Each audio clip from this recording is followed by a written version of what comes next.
Hello, કેમ છો guys? મજામાં ને? તો આજે સન્ડે હતો એટલે બહાર જવાનો પ્લાન વિચાર્યા વગર જ બની ગયો.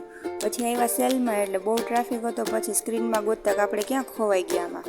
અને હવે પછી ગાર્ડનમાં આવી થોડોક નેચર સાથે પોઝ આપ્યો. અને હવે આપણે ભૂખ લાગી ગઈ હતી એટલે આપણે નીકળી ગયા હતા. પછી તો રસ્તામાં મસ્ત ડાન્સ પરફોર્મન્સ ચાલતું હતું એટલે આપણે બહુ દૂર હતા એટલે પછી વિડીયોને થોડુંક ઝૂમ કરીને લઈ હવે ભૂખ તો લાગી હતી પણ ટ્રાફિકને કારણે બહાર વેટ કરવો પડ્યો. અને હવે પછી આવી ગયા હતા આપણે ટેબલ ઉપર એટલે ઠૂસવાનું કરી દીધું હતું ચાલુ. અને પછી આપણે આપણો લુક જોઈ અને ડાયરેક્ટ વહી ગયા ક્રિસ્ટલ મળે, કેમ કે હજી આપણે ફરવાનું બાકી જ હતું. અને પછી તો અહીંયા મસ્ત મસ્ત ફ્લાવર જોઈ ગયા એટલે આપણે બુકે બનાવવાનું ચાલુ કરી દીધું. પછી કહીએ કોનું મસ્ત બને એટલે હવે આપણે લાગી ગયા હતા કામમાં. અને આ છે અમારું બુકેનો ફાઇનલ લુક. અને હવે આના રેન્ક તમારે આપવાના છે એટલે કહી દેજો હો. અને હવે લાસ્ટમાં આપણે મોલને ટાટા બાય બાય કહી દીધું અને પછી આપણે નીકળી ગયા હતા. એટલે હવે આપણે અહીંયા બસનો વેઇટ કરવા માંડ્યા.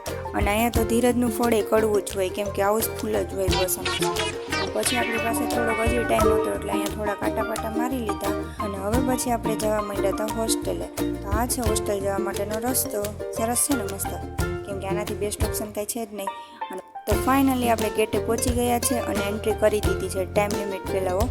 અને હવે પછી દિવસના સ્ટાર્ટિંગની જેમ જ દિવસનો એન્ડિંગ પણ પંખીઓનો અવાજ સાથે જ થયો. તો મળીએ ફરી પાછા. Bye bye.